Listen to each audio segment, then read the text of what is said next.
And away we go, episode 1393 of the Al Galdi podcast. It is Friday, August 21st, 2026. This is the day before the Washington Commanders' second to three games in the NFL's 2026 preseason. Washington at the Detroit Lions, Saturday at noon. This is the day of the first of two birthday parties for the Galdi family in 3 days. A Friday, a birthday party for my son, who on Sunday turns 9. Sunday, a birthday party for my daughter, who on Thursday turns 6.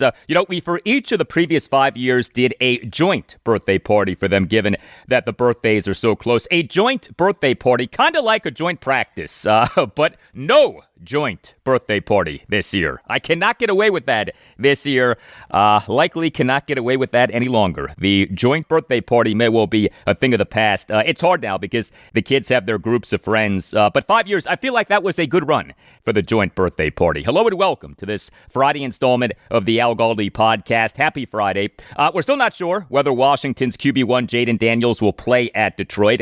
Next segment, a conversation about the latest on Washington playing starters/key players at Detroit, and on the many injuries for Washington, off comments from head coach Dan Quinn, including an examination of the situation at center, with Nick Allegretti having aggravated his recovering calf, and thoughts on defensive tackle Johnny Newton being expected to miss a significant portion of the 2026 regular season due to a torn pectoral muscle. The following segment, a special segment, discussion of two significant developments in the name/brand saga of the team currently known as the Washington Commanders. A, the team having altered its fight song via changing the line, quote, "Fight for our Commanders," end quote, back to the original line of, quote, "Braves on the warpath," end quote. B, the team in its team store at Northwest Stadium selling a t-shirt honoring former Washington Redskins safety Sean Taylor with, quote, "Washington Redskins," end quote, on the back of the shirt. I have a lot to say about all of this, and that second item especially is a big deal. The team that is not allowed to be called the Redskins anymore is allowed to sell merch that literally says, quote, "Redskins," end quote. Does that make any sense? The team instead is the Commanders, or as ESPN NFL draft analyst Mel Kiper Jr. said on an installment of the First Draft podcast this past April, the Commanders. The Washington Commanders. Yes, thank you, Mel. Washington Commanders. People so often say the current name of our team in a playful, almost mocking way, suggesting an awkwardness with saying the name. You wouldn't hear Mel Kiper say another team's name that way. And also on the show, we'll talk Washington Nationals and Baltimore Orioles. Each team on Thursday lost via a lifeless offensive performance. The Nats, they now are just 6-15 over their last 21 games, a 2-0 loss at the Texas Rangers on Thursday night to lose 2 out of 3 games in the series. The O's, they in MLB's 2026 regular season now are just 2-8 against the New York Yankees, a 6-1 loss to the Yankees at Oriole Park at Camden Yards on Thursday evening, completing a 3-game sweep. Before we get to feedback, our Washington Wizards, they on Thursday night did officially announce having acquired point guard Trey Mann via trade, and what a trade this ends up being. I read to you from the press release put out by the Wizards, quote, "The Washington Wizards announced today they have acquired guard Trey Mann from the Charlotte Hornets, a 2027 second-round pick from the LA Clippers, and cash considerations. Washington sent forward Cam Whitmore to Cleveland and forward Juju Reese to the Denver Nuggets as part of the larger 5-team deal." End quote. A 5-team trade in the NBA, and among the 5 teams are Wizards. As I said on Thursday's show, episode 1392, few things in life are as needlessly complicated as NBA trades. NBA trades crack me up. You can hit me up on X at Al Galdi. You can email me the Al Galdi podcast at yahoo.com. You can reach me via writing a review of the podcast on Apple Podcasts. You can write about whatever you want, and I'll read what you write if you give the podcast a 5-star rating. Email from Josh Melnick, who this past May wrote us saying that he felt that Washington very well could release or trade inside linebacker Frankie Louvu in the lead up to the cut down to 53 for the 2026 season. Writes Josh, "The way the wind is blowing, it looks like you were right. Louvu isn't going anywhere. where he seemingly is prioritized over Chanel. It looks like Chanel will be the one who is an overpaid backup. That being said, the injury to Newton, I think, opens up the door for all three linebackers on the field more often by dampening the amount of three defensive tackle packages we play.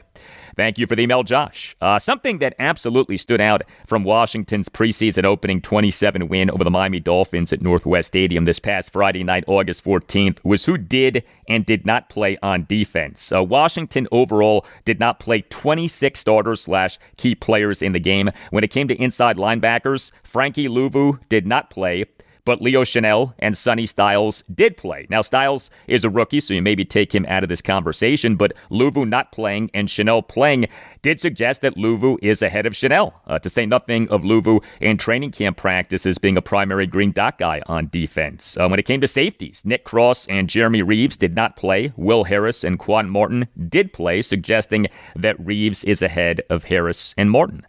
Frankie Louvu had a bad 2025 season, no doubt about that. But his first season with Washington, 2024, was a very good season. Louvu, for the 2024 regular season, made the Associated Press's All-Pro second team. He's entering his age 30 season and a contract season, the final season of his 3-year contract per overthecap.com and spottrack.com, each of which has his salary cap hit for the 2026 season as being $11.295 million. Hey, if you enjoy this podcast, make sure that you check out the BGO Blind Pig podcast, which is the official podcast of BGObsession.com, a terrific Washington Commanders forum anyone can join. And BGO Blind Pig essentially is the forum in podcast form, a roundtable discussion about the Washington Commanders. It's like you and a bunch of your buddies who are Washington fans are hanging out and talking about the team. The conversation is smart and fun and respectful. You can find the BGO Blind Pig podcast on YouTube and on any major podcast provider. Now's a great time of year to check out the BGO Blind Pig podcast as we approach the Washington Commanders cut down to 53. A very good recent episode on the preseason opening win over Miami, the injury concerns, and more. Make BGObsession.com the home for your burgundy and gold obsession, and make the BGO Blind Pig podcast part of your Washington Commanders podcast rotation.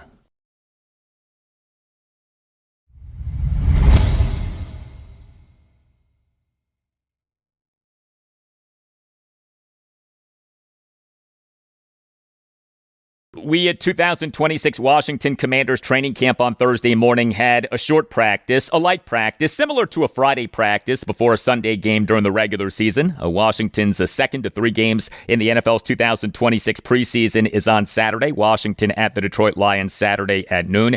The most notable Washington Commanders items from Thursday were what head coach Dan Quinn during his pre-practice press conference on Thursday morning said about the team's many injuries and about whether starters/key players will play at Detroit.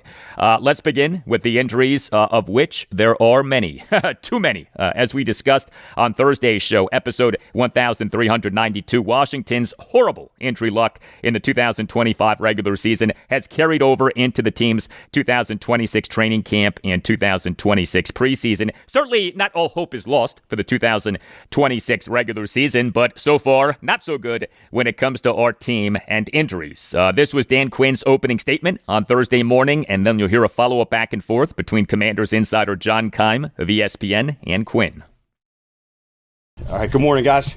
Today's practice, what you'll see some of will work some situations, some end of the game, different scenarios offensively, different scenarios defensively, and then we'll begin some prep with Detroit. So like the second half of practice would be similar to a Friday. A good amount of starters. We'll get some play time. I'll finalize that list tonight. After practice, once I get like kind of the overall health of all the positions where we're at. But a lot of the guys who sat out for Miami will get an opportunity to get some work in for this week, all obviously different amounts. So that's some updates for the team and ready to get rolling with you guys. All right, so health updates. Let's start with Nick Allegretti and go from there. Yep. So Nick's calf was tight yesterday within practice, so we took him out. And then we did some imaging last night, and the good news, that came back clean. So we'll hold him from the game this weekend. He'll stay back here, rehab, and then, get another evaluation on, Sunday as what it looks like for the joint practices. Is there a concern with him, though? Because he only came back for a couple practices, and you only have a few weeks before the season goes. What's the level of concern here? Yeah, for sure there's some. Anytime, like, you're not getting a lot of reps, for a whole training camp. that's a big deal. And so even for a player as experienced as Nick is, like, you want time on task to go. So I guess the silver lining is after the imaging of, no setback into that space, but just not quite there yet. So that's the good news. And real quick, do you know if Jaden's going to play Saturday yet? Once I know the health of everybody else around, then I'll have a better sense for it. Okay, so Dan Quinn saying that a good number of starters/key players will play at Detroit, but also that he is unsure about whether the QB1 Jaden Daniels will play. That to me sounds like Quinn is leaning toward not playing Daniels, although Daniels on Thursday morning was getting first-team practice reps, including against the scout team defense, and those usually are signs that a quarterback will be the starting quarterback for the upcoming game, but, who knows in this case. We on the podcast this week have been talking about this issue of whether Washington should play starters/key players at Detroit. I would not mind seeing Washington play starters/key players at Detroit. There are many reasons for Washington to play starters/key players at Detroit, but ultimately a few drives for starters/key players in a preseason game at Detroit on August 22nd aren't going to have much impact on how Washington performs in its 2026 regular season opener, which is not until September 13th. Washington at the Philadelphia Eagles on Sunday afternoon, September 13th at 4:25. What would make more sense, and I'm surprised that this isn't coming up more, would be for Washington to play starters/key players in its final game of this preseason. That game is at the Baltimore Ravens on Friday evening, August 28th at 6. That game at least is closer to September 13th. But Washington does have the joint practice at the Ravens on Wednesday, August 26th, and likely will use that for a lot of work for starters/key players. Anyway, this idea of how much value truly is there in a few drives on August 22nd for a game on September 13th came up during the Dan Quinn pre-practice press conference on Thursday morning. We, during the presser, had this exchange between Commanders insider Ben Standig of Last Man Standing on Substack and Quinn. Hey, Dan, with regards to playing guys, obviously I'm sure as a coach you'd love to play these guys as much as you could, but what's the value proposition of playing one series versus the risk of possibly getting hurt? Like, how much are they getting out of something that short, or do you need to say they're going to play 15 snaps no matter what? I think you try to customize it as much as you can. From a new system, new team to go against, calls, the routine of the game, of getting ready, of all that, tackling, breaking tackles, all of those, whether I'm a defender or a ball carrier, all those carry weight. I think it's very difficult to weigh the plus and minuses on this amount of reps or that amount of reps. There's not like a zero-sum part of what we do, not at practice, not the games, anywhere. It's important, Ben, but it's you try to customize it as much as you can to make sure, hey, this is going to be beneficial to help this player play their very best, moving forward. And you try to just do that as often as you can with good sound decisions. All right. Well, you can make good, sound decisions and still see your players get injured. A lot of how injured an NFL team is luck. This is football, right? An ultra-physical sport. Guys get hurt. And yeah, this Nick Allegretti situation, not good. Nick Allegretti, the favorite to be Washington's starting center. He suffered a calf strain during training camp practice on July 29th. What was the team's first practice at 2026 training camp. He returned to practicing this past Tuesday morning, August 18th, but he then aggravated the calf during practice on Wednesday morning, August 19th. Again, he is the favorite to be Washington's starting center, but he can't get this calf right, and he now has missed a ton of practice time these last few weeks. We on Thursday morning had this exchange between Commanders insider J.P. Finley of NBC4 Washington and Dan Quinn. Hey, Dan, you guys talked at length earlier in training camp about how excited you were for Allegretti to get this shot. How much, if at all, has the extended missed time impacted him kind of taking over that line and the calls and everything? Yeah, for sure, JP, it has. When you're not in there of getting all the reps and the turns, and especially at the line of scrimmage, that's a big deal. Our padded practices. So with him not having as many, it's not ideal. This is a experienced player who's got a lot of games and starts and time under his belt, but you do need the time on task. So as we get into Sunday, let's hope that trajectory continues and we're able to get him back out there. So those are the frustrating days for him, and this guy's a real competitor. So it's a setback, but one that, hey man, this is the best you can do to get right now, and I'm hopeful and optimistic that as we get into next week that he'll be able to really put together a full week. Washington this past March 3rd made a bold decision in releasing the team's starting center for the last 2 seasons, Tyler Biadasz. What has become clear is that the team was displeased with Biadasz in terms of protection calls / communication. Okay, fine. What I still don't get is why the team didn't do more at center this past offseason. Having Nick Allegretti as an option to be the starting center, fine, but why not another viable option? The other 2 viable options have been Julian Good-Jones and Matt Golban. Maybe one of them or both of them is / are good, but Golban is a guy who Washington took in the 6th round of the 2026 NFL draft out of Michigan State.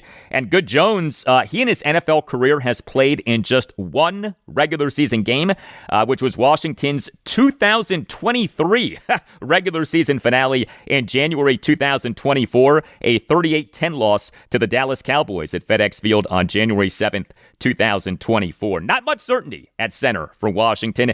Why didn't the team do more at the position this past offseason? Might the team do more at the position once hundreds of players get released via teams cutting down their active rosters? We're now just 9 days away from the cut down to 53. It is by Sunday, August 30th at 6 p.m. Eastern that each NFL team must have its active roster at no more than 53 players. Another big injury item for Washington in recent days is that defensive tackle Johnny Newton now is expected to be out for at least a significant portion of the 2026 regular season. We on Wednesday night had reports that Newton on Wednesday underwent surgery for a torn pectoral muscle that he suffered in Washington's preseason opening 27 win over the Miami Dolphins at Northwest Stadium this past Friday night, August 14th. We on Thursday morning had this exchange between Commanders insider Tashawn Reed of the Washington Post and Dan Quinn. Dan, can you confirm that Johnny Newton had surgery yesterday? I can. And so Johnny went up to New York and had the procedure done yesterday. It was successful surgery. He'll be back in town as we're going today and then begin the rehab process for him. So he'll miss a significant amount of time. How much that is, I don't know yet. But good news, went for the consult there, stayed to do the surgery the next day. And so we're underway, with him. He is in fantastic shape. It's a tough blow for a guy who really put it in the off season to get there. The good news is hopefully that at some point we get a chance to do it again, but until we know more a few weeks from now, that'll give us a better timetable. Just a terrible break for Johnny Newton. Look, he's not been the player who he was drafted to be. Washington took him in the 2nd round of the 2024 NFL draft out of the University of Illinois. Took him with the number 36 overall pick in that draft, but he has dealt with injury and ineffectiveness. He, in January 2024, underwent surgery for a partial Jones fracture in his right foot. Newton, in May 2024, underwent surgery on his left foot, and now he has suffered this torn pectoral muscle. Now, in fairness to Newton, he has played in 33 of Washington's 34 games over the last 2 regular seasons, but his play just has not been that good, and now his 3rd NFL season may be a lost season. He, for Washington in the 2026 regular season, was not expected to be a starter, but he was expected to be a key reserve. How about running back Rachaad White, who's dealing with a hamstring injury? We on Thursday morning had this exchange between Tashawn Reed and Dan Quinn. And with Rachaad White, with the hamstring injury, is there optimism about his ability to return on a short-term basis? He not for this game, but he's certainly close. He was injured on the last play of the Miami joint practice, his last play. So we're just being smart, as we're kind of talking about soft tissue injuries, to not, expose that thing to it's stronger, everything's strong. So we're just being smart. He is 100% chomping at the bit to get going right now. He's a player who's available. He's smart, and so he's literally trying to get back on the field is without anybody knowing. So I love that about him, but he won't go for this game. All right. So, yes, Dan Quinn says that starters/key players will play at Detroit, but also, yes, a good number of Washington starters/key players are out due to injury. Some good injury news. Cornerback Trey Amos is dealing with an ankle injury that he suffered during training camp practice on August 8th. We on Thursday morning had this exchange between Lake Lewis Jr. of 106.1 ESPN Richmond and Dan Quinn. Coach, is there an update on Trey at all? Trey Amos? Yeah, for sure.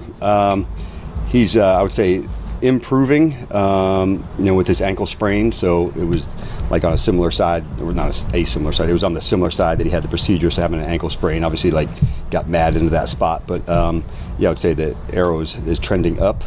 He won't go this weekend.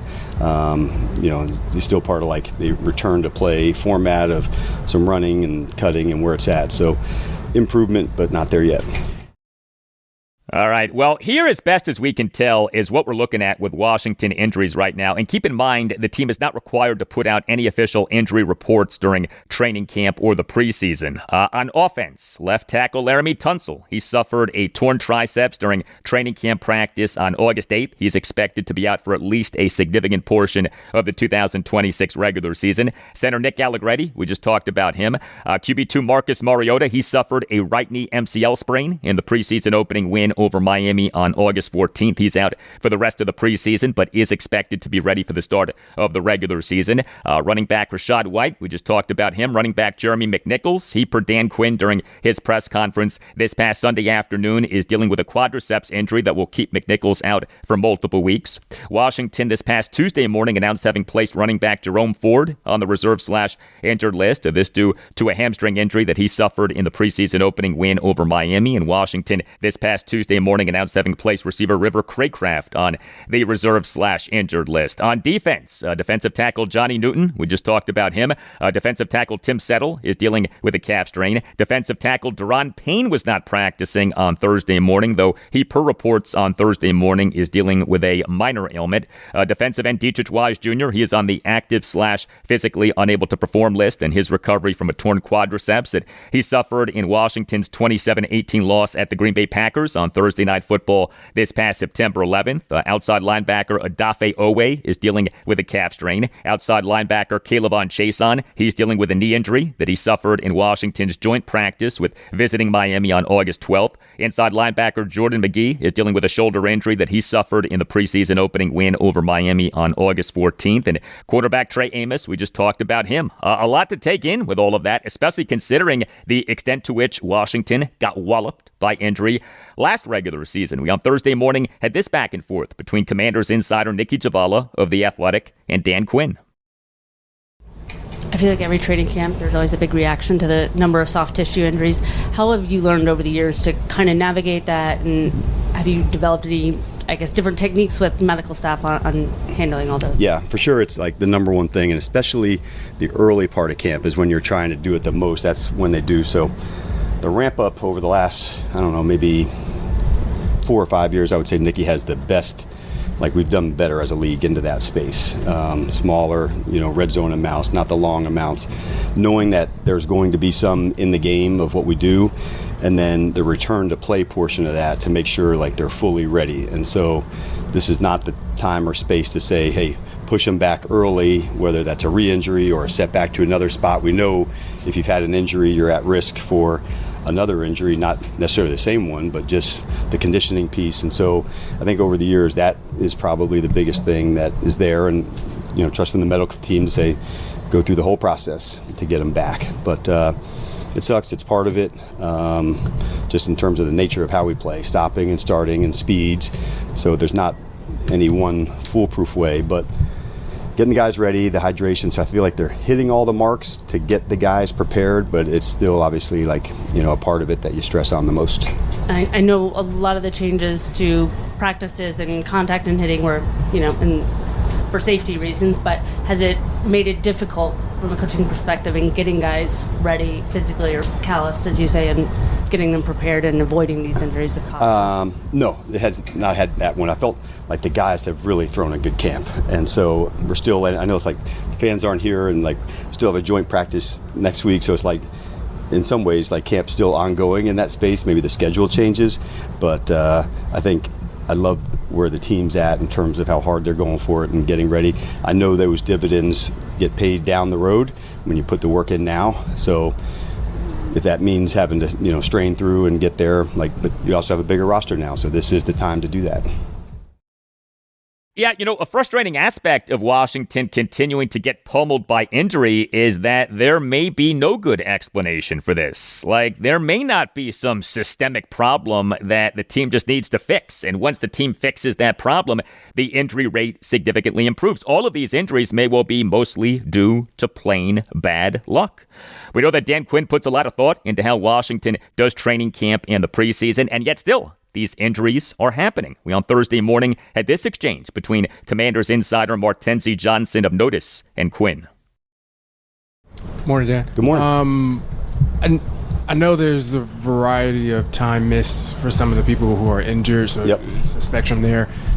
But with last season, you faced some injuries too in the regular season. I want to know, what did you kind of learn from that experience of so many people going out at different times and for long lengths of time? How that's kind of helped you this year? Yeah, it definitely shaped thinking on some space. And you may even remember if I went back to the mini camp and I played the players who had played the least to play the most. And I wanted to see where our depth was, where some of the backup players were in terms of knowledge and execution and skill for it, because that's what I wanted to put them into that test. And so when a person's out of practice here, it's almost like, okay, this is the next opportunity for that player, and my mind shifts to where are they as their standards change, how they do mental errors, making plays. And so I just tend to shift to say, where is this roster? Who's the next backup? Who's into that spot? So it does provide you some outlook into that, and that would be my big takeaway, to make sure, as the person who is going in, are they had enough, seen enough to prove it? And that's probably my biggest takeaway. And so as 26 began, that was part of my off-season thinking, practice thinking, and then again, trying to implement that here today. I tell you, it all makes sense. And yet still, Washington is getting hit hard by injury. Super frustrating for us as fans. Gotta be super frustrating for the team. Taking care of the people you love, nothing matters more. Get peace of mind with life insurance through Ethos. Ethos helps to provide financial security for your family. Ethos makes getting life insurance fast and easy, 100% online. You get a quote in seconds, apply in minutes, and get same-day coverage. There's no medical exam. You just answer a few simple health questions. You can get up to $3 million in coverage. Some policies are as low as $30 a month. You'll get your lowest rate from Ethos' network of trusted carriers. And know this, Ethos has a rating of 4.9 out of 5 stars on Trustpilot with over 5,500 reviews. Take 10 minutes today to get covered with life insurance through Ethos. Get your free quote at ethos.com/Al Galdi. That's ethos.com/Al Galdi. Ethos.com/Al Galdi. Application times may vary. Rates may vary. Trustpilot rating as of August 1st, 2026. Hi, Ryan Reynolds here for Mint Mobile. Are you looking for a beach read this summer? May I suggest your big wireless bill? It's got suspense, mystery, a slightly flat, emotional arc, and a shocking twist where you realize you've been overpaying the entire time. Fortunately, though, Mint's story is better. Every plan, $15 a month, even unlimited. That's it. Happy ending, zero tears. Give it a try at mintmobile.com/switch. Upfront payment of $45 for 3 months, $90 for 6 months, or $180 for 12-month plan required. $15 per month equivalent. Taxes and fees extra. Initial plan term only. Greater than 50 gigabytes may slow when network is busy. See terms. Did you know that driving under the influence of marijuana is illegal? Driving high will get you a DUI. And if you're wondering if law enforcement can tell you're driving high, well, everyone else can. Friends? I can tell you drove high. Parents? I can tell when you drive high. Relatives? I can tell. You drove here high, didn't you? So what makes you think law enforcement can't? I can tell. If you feel different, you drive different. Drive high, get a DUI. Paid for by NHTSA.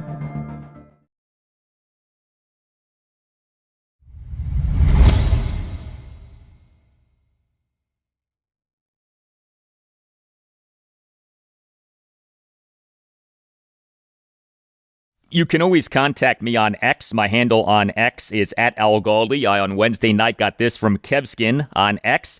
Al, why is no one in the local media discussing the word Redskins appearing on merch in the team store for the first time since the name change? I expected this to be a huge story, and yet, not a peep. Thank you for that Kevskin. I have been wanting to discuss this and something else regarding the name/brand issue with the Washington Commanders, but I did want to talk to some people before I did a segment on this. I wanted to make sure of a few things, and it took me a few days to have these conversations, but I have had these conversations. So with Washington's preseason opening 27 win over the Miami Dolphins at Northwest Stadium this past Friday night, August 14th, had two notable developments in the saga of the name/brand of our team. We during the game learned that the team has altered its fight song via changing the line, quote, "fight for our Commanders," end quote, back to the original line of, quote, "Braves on the warpath," end quote. Also emerging from this game was that the team in its team store at Northwest Stadium was selling a t-shirt honoring former Washington Redskins safety Sean Taylor with, quote, "Washington Redskins," end quote, on the back of the shirt. And I have heard, but admittedly have not seen, that the team in its team store at Northwest Stadium this past Friday night, August 14th, also was selling a t-shirt honoring former Washington Redskins cornerback and Pro Football Hall of Famer Darryl Green with, quote, "Washington Redskins," end quote, on the back of the shirt. And if someone can confirm that for me, please do. But the Sean Taylor shirt was definitely a thing. Credit to Ashik Manan on X. I hope that I'm pronouncing his name right. His handle on X is at ASHIQMANNAN.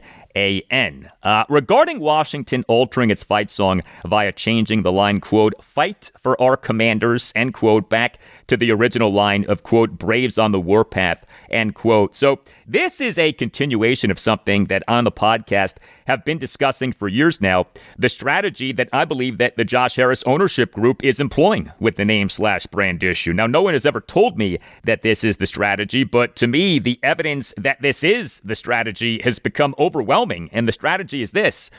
Okay, maybe we can't have the name Redskins, but we can do everything but have the name Redskins. And so the team, in a measured, methodical, and astute way, has step-by-step brought back things that bring the team closer to being the Redskins while still being the Commanders. So we have the Redskins logo of the proud Native American warrior, the so-called Blackie Wetzel logo, now being on display in multiple parts of Northwest Stadium and now being prominently featured by the team in posts on X and other ways. We have the return of spear imagery for the franchise. We have the new uniforms that the team revealed this past April 15th, including two primary uniforms that are near carbon copies of the Redskins' primary uniforms from the team's glory days of the 1982 through 1992 seasons, and a black alternate called the Hellraiser, featuring a helmet that on each side has a burgundy W and gold trim with a spear going through the W. Now we have the team altering its fight song via changing the line, quote, "fight for our Commanders," end quote, back to the original line of, quote, "Braves on the warpath," end quote. Like, how much more evidence do you need that the strategy being employed by the Josh Harris group is, okay, maybe we can't have the name Redskins, but we can do everything but have the name Redskins. Another takeaway for me from this fight song change is this. It is yet another sign that the Josh Harris group recognizes that so many fans dislike the name Commanders. I mean, think about what has happened here.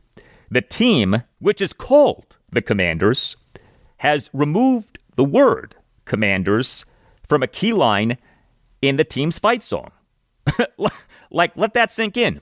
The team, which is called the Commanders, has removed the word Commanders from a key line in the team's fight song. And what does that remind you of? That reminds me of the new uniforms that were revealed this past April 15th, including no mention of the name Commanders. Zero. The word Commanders does not appear anywhere on any of the new uniforms. Now, it is true that not every NFL team has its name on the team's uniforms, but some teams do, and Washington does not, and I do not think that that is by accident. Yes, managing partner Josh Harris has made it clear that the team is sticking with the name Commanders, but do not confuse Harris sticking with the name Commanders as him not understanding the dislike of the name Commanders. I mean, just consider these two items now. Number one, the team's new uniforms include no mention of the name Commanders. Number two, the team, which is called the Commanders, has removed the word Commanders from a key line in the team's fight song. How do you interpret those two things in any way other than the Josh Harris group understanding the dislike of the name Commanders? I mean, the Josh Harris group is moving away from the name Commanders in terms of promoting that name, in terms of making that name visible and audible in the case of the fight song. And then there is the team in its team store at Northwest Stadium this past Friday night selling a t-shirt honoring former Washington Redskins safety Sean Taylor with, quote, Washington Redskins, end quote, on the back of the shirt. And this to me is a huge deal. Now, what exactly it means, hard to say. Where exactly we are going, I don't know. But understand the significance of this. This marks the first time since the team on July 13th, 2020 announced the retirement of the Redskins name and announced the retirement of the Redskins logo of the proud Native American warrior that the team in its team store at FedEx Field/Northwest Stadium is selling merchandise that literally says Redskins. Now, a few things to understand about this Sean Taylor t-shirt. It is a product of Mitchell & Ness, which specializes in throwback and retro apparel. Mitchell & Ness in recent years has offered throwback jerseys that say Redskins. So to be clear, Mitchell & Ness selling apparel with the word Redskins isn't new, but that apparel being sold in the team store at FedEx Field/Northwest Stadium is new and is very significant. Also consider this. The Sean Taylor t-shirt isn't a retro jersey. This is a t-shirt. In other words, this isn't the word Redskins appearing on a Sean Taylor jersey for the sake of accuracy. No, this is the word Redskins appearing on a t-shirt. This is the result of a very specific and very deliberate decision.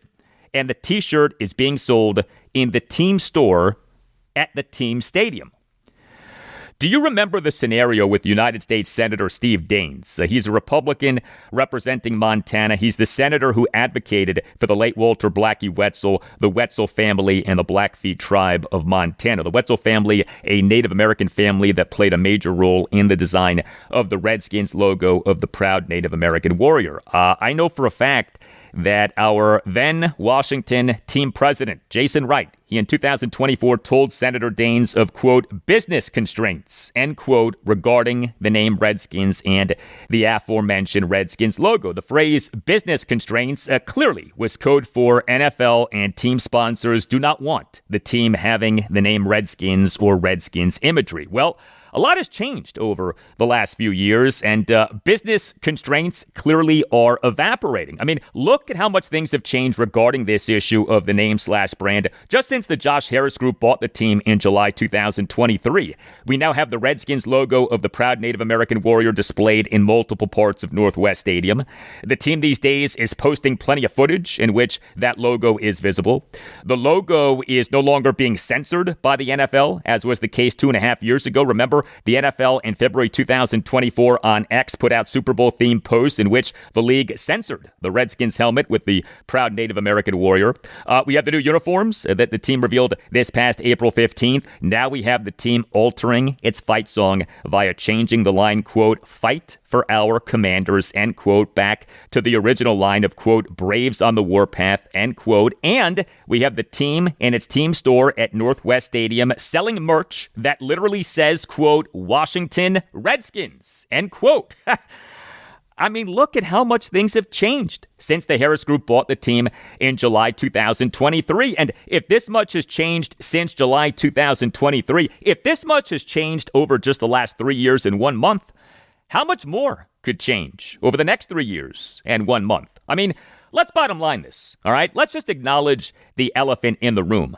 If it's okay for the team in its team store at the team stadium to sell merch that literally says, quote, Washington Redskins, end quote, then why isn't it okay for the team to be the Redskins?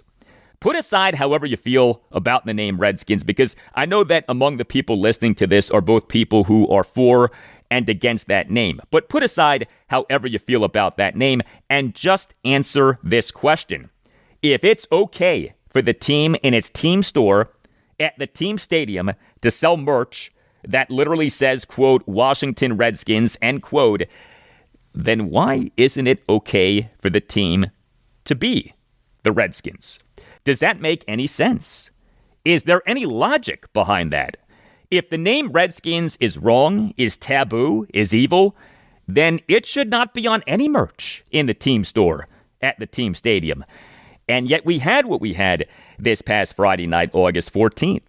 Again, Josh Harris has made it clear that the team is sticking with the name Commanders. Heck, September 6th, 2023, Harris and the Harris Group's top limited partner, Mitchell Rales, they spoke before the Economic Club of Washington, D.C. Mitch Rales delivered what seemed a death blow to the name Redskins. Quote, we're not focused on the previous name. That ship has sailed, end quote. But that was in September 2023. We're now in August 2026, and the team in its team store at the team stadium is selling merch that literally says, quote, Washington Redskins, end quote. It may well be that the ship has sailed, but sometimes a ship comes back around. And again, if it is okay for the team in its team store at the team stadium to sell merch that literally says, quote, Washington Redskins, end quote, then why isn't it okay for the team to be the Redskins? Well, if you are a Washington Commanders fan and are on Instagram, make sure that you're following WSH on the Daily. The handle is at WSH on the Daily. The content is outstanding. Daily coverage of the Washington Commanders, news, analysis, opinions, great photos and videos all about the team. WSH on the Daily started in 2021 and has more than 47,000 followers. Don't get left behind. Follow WSH on the Daily on Instagram. The handle is at WSH on the Daily, and check out WSH on the Daily's online shop, WSHonthedaily.com. Some terrific gear, t-shirts, sweatshirts, hoodies, hats, excellent materials, modern looks. So for smart, informative, fun, and engaging Washington Commanders content, check out WSH on the Daily on Instagram, and for great merch, visit WSHonthedaily.com.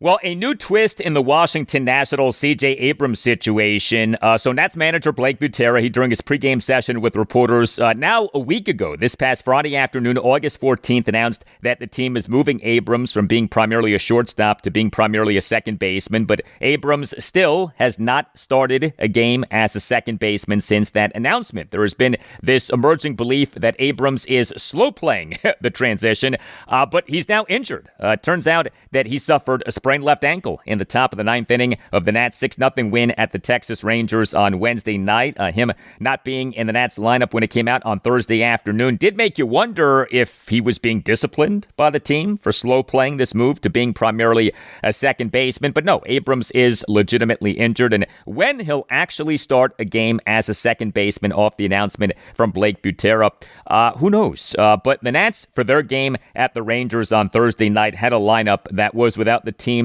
top 4 batters in MLB's 2026 regular season when you consider what the Nats did in the lead-up to the 2026 MLB trade deadline, which was on August 3rd at 6 p.m. Eastern, trading away 3 key players in infielder Curtis Mead, first baseman Luis Garcia Jr., and starting pitcher Foster Griffin. But no Mead, no Garcia.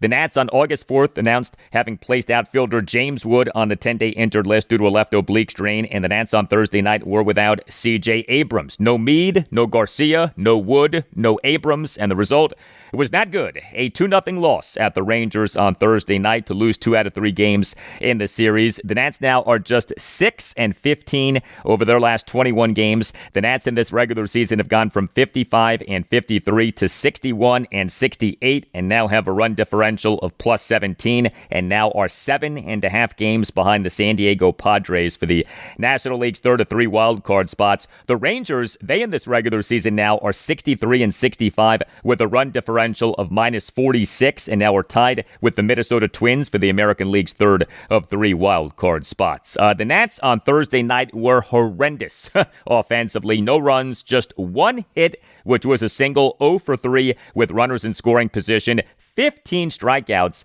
The Nats did draw 4 walks, but the Nats struggled big time against Rangers starting pitcher Jacob deGrom, who in his age 38 season tossed 6 scoreless innings with 10 strikeouts versus 1 walk. He became the 95th player ever to record at least 2,000 career MLB regular season strikeouts. Jacob deGrom in this regular season, 24 games, all starts. ERA of 3.77, whip of 1.13, strikeouts per 9 innings of 11.16. Still going strong. Brady House, he is the Nats starting third baseman and number 5 batter, went 1 for 1 with 2 walks, so he did well, but otherwise, the Nats did nothing offensively. This was Blake Butera during his post-game session with reporters late night on Thursday night on the Nats offense, and then we'll fast forward to a back and forth between my co-host on the Nats Chat podcast, Nats insider Mark Zuckerman of NatsJournal.com, and Butera. I mean, look, even if we had our A lineup out there tonight, I think that just deGrom being who he is and who he's been in this league for a long time, as we saw tonight, he's really good. So we knew we were going to have to scratch and claw and do everything we could to push runs across, and unfortunately just couldn't get much going tonight. Even when the offense was going well this season, you guys have not really had late comebacks. I think it's only one time you've won a game after trailing after 7.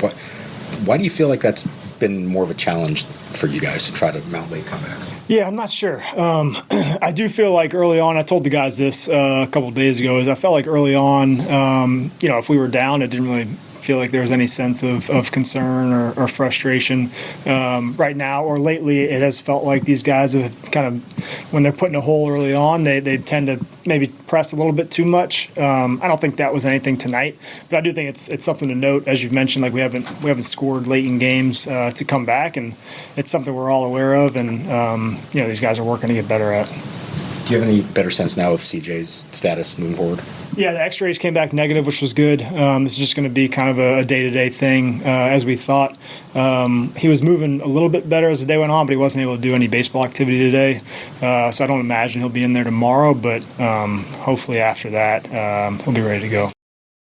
All right, good to hear that about C.J. Abrams. The shame of the Nats' 2-0 loss at the Rangers on Thursday night was that the Nats' pitching was really good. Their starting pitcher for the game was Andrew Alvarez. He allowed 1 run in 5 innings with 5 strikeouts. Now, he put some guys on base. He gave up 4 hits, which were a home run, 2 doubles, and a single, and he issued 3 walks. And he threw a lot of balls, 75 pitches, 41 strikes, 34 balls. Alvarez in the bottom of the third allowed a run as he gave up a 1-out opposite field solo homer by Corey Seager to left field for a 1-0 Rangers lead, despite Alvarez having had Seager down in the count at 1.12. But Andrew Alvarez again was effective. Alvarez at the major league level in this regular season, 19 games, including 11 starts, ERA of 3.60, whip of 1.34, strikeouts per 9 innings of 8.33. And the Nats relief pitching in this 2-0 loss at the Rangers on Thursday night was good. 3 Nats relievers combined to allow 1 run in 3 innings. Orlando Rebolta tossed a scoreless bottom of the 6th with 2 swinging strikeouts. Clayton Beeter tossed a scoreless and hitless bottom of the 7th. Tom Cosgrove allowed 1 run in 1 inning. He in the bottom of the 8th gave up a 1-out opposite field triple by Ezekiel Duran on an 0-2 pitch on a ball that went over right fielder Dalen Lyle as he made a leaping backhanded attempt at a catch. A bad play by Lyle, who has demonstrated significant defensive improvement. If you go by outs above average per StatCast, Lyle for the 2025 regular season -8 outs above average as an outfielder. But Lyle for the 2026 regular season, as of games through Wednesday, +2 outs above average as an outfielder. Much better. I did want to highlight that in bringing up his bad defensive moment from Thursday night, but he, in his time at the major league level here over these 2 regular seasons, 2025 and 2026, has gone from bad defensively to good defensively. Next up for the Nats is a 3-game series at the Miami Marlins. The Nats have listed the following starting pitchers as probables for the series. Game 1 Friday night at 7:10, Brad Lord. Game 2 Saturday afternoon at 4:10, Jake Irvin. Game 3 Sunday afternoon at 1:40, Jackson Kent. Taking care of the people you love, nothing matters more. Get peace of mind with life insurance through Ethos. Ethos helps to provide financial security for your family. Ethos makes getting life insurance fast and easy, 100% online. You get a quote in seconds, apply in minutes, and get same-day coverage. There's no medical exam. You just answer a few simple health questions. You can get up to $3 million in coverage. Some policies are as low as $30 a month. You'll get your lowest rate from Ethos' network of trusted carriers. And know this, Ethos has a rating of 4.9 out of 5 stars on Trustpilot with over 5,500 reviews. Take 10 minutes today to get covered with life insurance through Ethos. Get your free quote at ethos.com/Al Galdi. That's ethos.com/Al Galdi. Ethos.com/Al Galdi. Application times may vary. Rates may vary. Trustpilot rating as of August 1st, 2026. Did you know that driving under the influence of marijuana is illegal?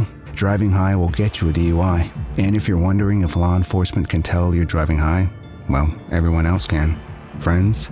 I can tell you drove high. Parents? I can tell when you drive high. Relatives?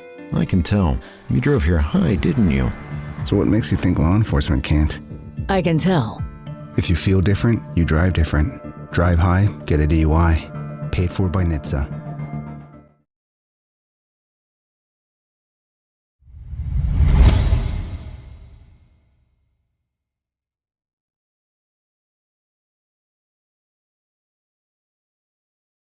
The 2026 Baltimore Orioles, they do just enough to keep you interested, but never enough to make you feel good.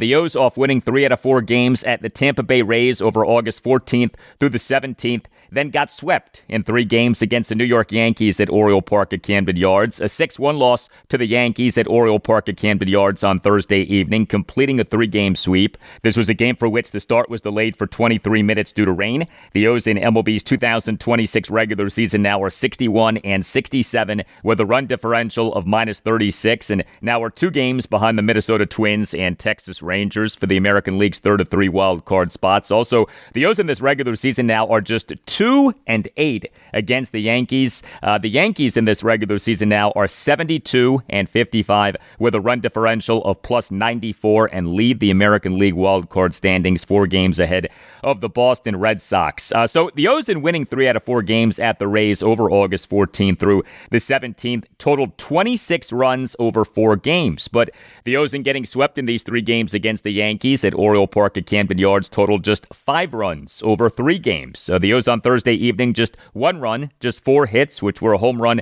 and 3 singles, just 1 walk, 0 for 4 with runners in scoring position, 12 strikeouts. Just a terrible offensive performance. So the O's struggled against Yankees starting pitcher Garrett Cole. He allowed 1 run in 6 innings with 8 strikeouts versus 1 walk, lowering his ERA to 3.11 over 16 games, all starts at the major league level in this regular season. Garrett Cole, of course, has been a really good starting pitcher for a while now. The Orioles' home run was by Dylan Beavers as he homered for a 2nd consecutive game. He is the Orioles starting left fielder and number 6 batter, went 1 for 3 with a solo homer. Beavers in the Orioles' 1-run 5th had a leadoff homer to right field to cut the Orioles' deficit to 3-1 despite having been down in the count at 1.12. His OPS for this regular season now is .684. Speaking of OPS, Pete Alonso, he is the Orioles starting first baseman and number 2 batter, went 2 for 4 with 2 singles. His OPS for this regular season now is .858. The Orioles starting pitcher in this 6-1 loss to the Yankees at Oriole Park at Camden Yards on Thursday evening was Kyle Bradish. Bad outing for him. He allowed 5 runs, 3 earned in 5 2/3 innings, gave up 8 hits, which were 2 home runs, a double, and 5 singles, issued 2 walks, did record 5 strikeouts, but he threw a lot of pitches. He, over his 5 2/3 innings, threw 100 pitches, 60 strikes, 40 balls. Bradish in the top of the 3rd allowed 3 runs, 1 earned, as he gave up a double and 4 singles, and shortstop Gunnar Henderson committed a missed catch error. Bradish in the top of the 6th allowed 2 runs on 2 solo homers, including giving up a leadoff first pitch homer by Luis Garcia Jr. to right field for a 4-1 Yankees lead. The homer went a projected 413 feet per Statcast. Luis Garcia Jr., of course, acquired via trade with the Washington Nationals. This past August 2nd, the Nats announced having traded first baseman Luis Garcia Jr. to the Yankees for 4 pitchers, including 2 of the Yankees' top 25 prospects per MLB Pipeline. But Kyle Bradish, who overall is having a good season, got roughed up on Thursday evening. Bradish now in this regular season, 25 games, all starts, ERA of 3.70, whip of 1.38, strikeouts per 9 innings of 8.37. And the Orioles relief pitching in this 6-1 loss to the Yankees at Oriole Park at Camden Yards on Thursday evening was good. 2 Orioles relievers combined to allow 1 run in 3 1/3 innings. Grant Wolfram tossed 1 1/3 perfect innings with 2 swinging strikeouts. Albert Suarez allowed 1 run in 2 innings. A very disappointing series for the O's. Next up for the O's is a 3-game series against the Tampa Bay Rays at Oriole Park at Camden Yards. That would be the American League leading Tampa Bay Rays. So the Rays for this regular season are an American League best 76-51. The O's have listed the following starting pitchers as probables for the series. Game 1 Friday night at 7:15, Trevor Rogers. Game 2 Saturday night at 7:05, Brandon Young. Game 3 Sunday afternoon at 1:35, Shane Baz.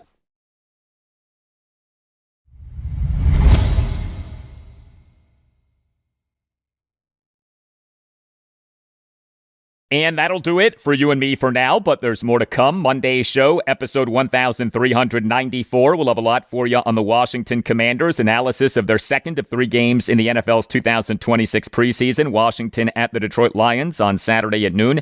Also on Monday's show, I'll talk Washington Nationals and Baltimore Orioles. The Nats this weekend have a 3-game series at the Miami Marlins. The O's this weekend have a 3-game series against the Tampa Bay Rays at Oriole Park at Camden Yards. Have a great weekend, and I'll talk to you on Monday. The Washington Commanders